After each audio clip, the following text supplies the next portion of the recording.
Before Joan of Arc stood at the stake, before Harriet Tubman nursed a dream of freedom, there was another woman, fierce, defiant, unforgettable. They called her mad. We remember her as a visionary. This is the forgotten saga of Kimpa Vita, the prophetess who defied empire and paid in fire. The place, the once mighty kingdom of Congo, dawn of the 18th century. A land battered by foreign greed, its people scattered by slavers, its kings beholden to distant Europe. It was here, among fields smoldering from the last war, that Kimpa Vita was born. No royal cradle awaited her, only a calling that could not be denied. As a teenager, she claimed visions, the kind that unnerved priests and inspired the weary.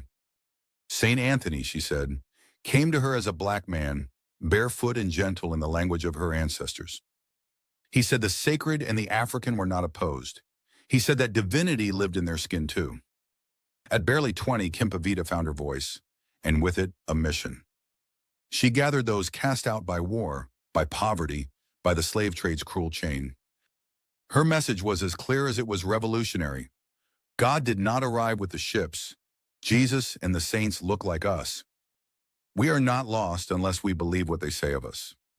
She called her movement the Antonian faith, part Christianity, part rebirth of Congo pride. Her followers reclaimed abandoned cities. They sang new prayers and old songs. Kimpa Vita walked at their head, undaunted, carrying hope where there was none. She was not merely a preacher. She was the beating heart of a healing nation. Power, though, does not yield without fear.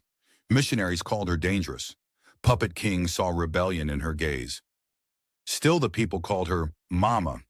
Her movement threatened the foundations of colonizer and collaborator alike. One night, betrayal found her. Kimpa Vita was captured, judged by men who could not bear her light.